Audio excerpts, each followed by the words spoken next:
Hello, Agent Skulder. I'm Special Agent Mully. I've been assigned to work with you. Where did you get all this stuff? This is all evidence of an alien culture. What's this? That is a form of communication far more advanced than anything we have on this planet. What's making that sound? I think that's its mating call. Why are you showing me all of this, Agent Skulder? Have you ever heard of the S-Files, Molly? The S-Files? I thought they were debunked 20 chromatomes ago. They were. I've reopened them. I've spent my whole career reading through these files. What's the S stand for? Sociology. What? Well, the study of human behavior. Skulder, are you suggesting that human beings actually exist? You don't believe me. You think I'm crazy. Watch this. Hi, I'm Galila Asris, and welcome to the stereotypical world of sociology. I'll take it you've just stuffed this tape in your VCR because you're dying to get the most complete, up-to-date information on the science of sociology. Good move. Over the next 2 hours, you'll be exposed to some of the greatest sociological minds around. We'll walk you through the most important introductory sociological concepts, like the sociological imagination, culture, social institutions, and groups. So take the phone off the hook, lock the door, put the cat in the bathtub, and disconnect your pay-per-view. We've got a whole world to conquer. Please do not attempt to adjust your television set. We are now in control. We shall make you realize that in order to truly comprehend the intricacies of sociology, your intellectual mission must include going to class, reading your texts, and listening to your professors. If at any time you're lost or you need to review anything we've said, just reach out for your remote control. You can touch it, you can pause the tape, you can stop the tape, or you can rewind the tape anytime you want. It's almost real.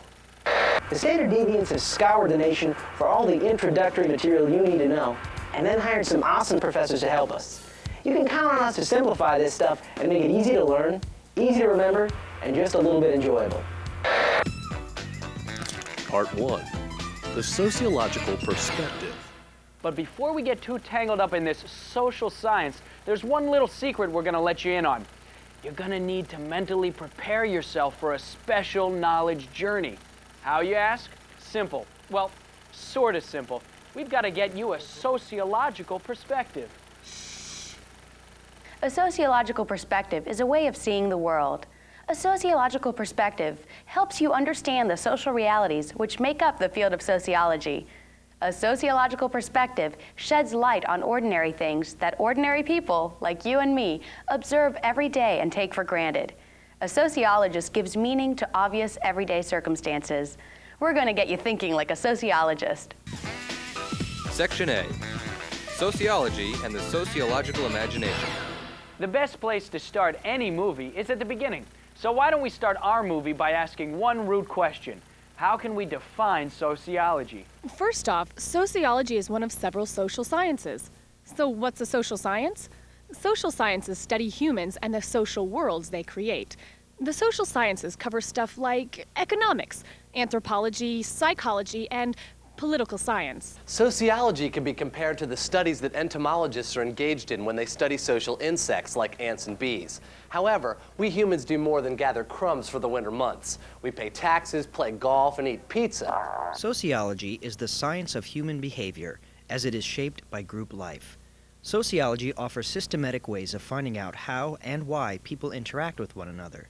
In other words, sociology is the systematic study of human society. Sociology is interested in human interactions, such as working, learning, and fighting in social settings like the workplace, universities, and playgrounds.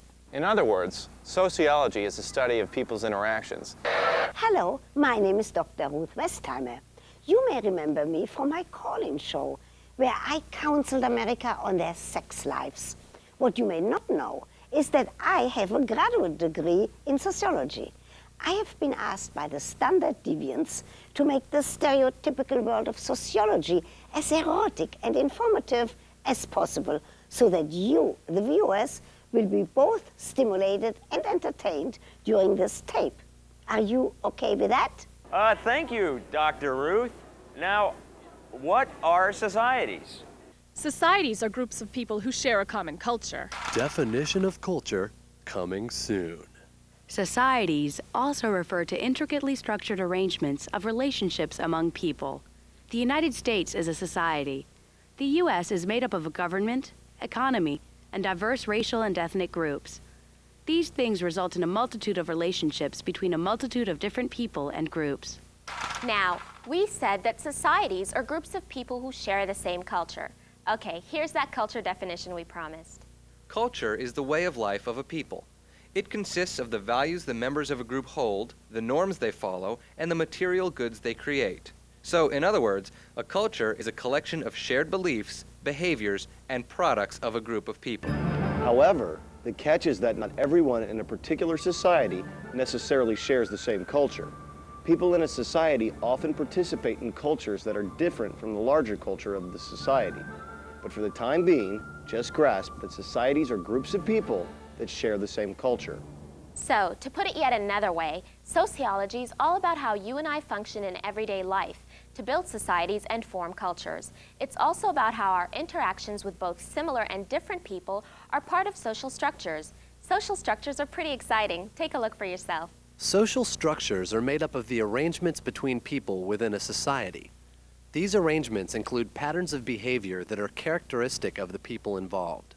Actually, there is nothing wrong with the behaviors associated with having a relationship with yourself. Thank you, Dr. Ruth. For example, relationships between cops and robbers, waiters and restaurant patrons, and students and professors all have characteristic patterns of behavior. But these examples are just the tip of the iceberg. These relationships result in individuals' behaviors, which make up social structures. But there are other, less obvious relationships out there that are also part of these so-called structures. And when we give you an example, we believe that you'll start to understand why you need to think like a sociologist in order to grasp the complexities of this social science.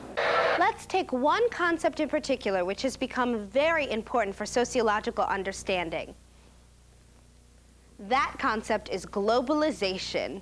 Globalization can be very kinky. Globalization refers to the increasing interdependence of people around the world. Events far away, which may seem completely unrelated to us, affect our daily lives more and more. You see, globalization describes relationships that are part of a social structure. But these are not face-to-face relationships, like the one you have with your professor. Globalization refers to the many processes which cause the lives of people all across the planet to become increasingly interconnected between and within societies across the globe. Globalization gives long-distance relationships new meaning. Take, for example, your closet. Pull out all your clothes and take a look at the labels on them. I will guarantee that a lot of the stuff you've got is manufactured all over the world, like China and Paraguay, Taiwan, and Mexico. So you depend on other societies to dress you. We can also consider all those ethnic restaurants you've seen or eaten at in your neighborhood. These are great examples of the globalization of social life and the interconnectedness of different cultures and societies. You see, sociologists observe, analyze, and then attempt to explain these connections and their consequences for our daily lives. And how many connections are we talking about here? About a zillion. We're talking about a zillion connections and relationships that make up the social structures of societies all over the globe.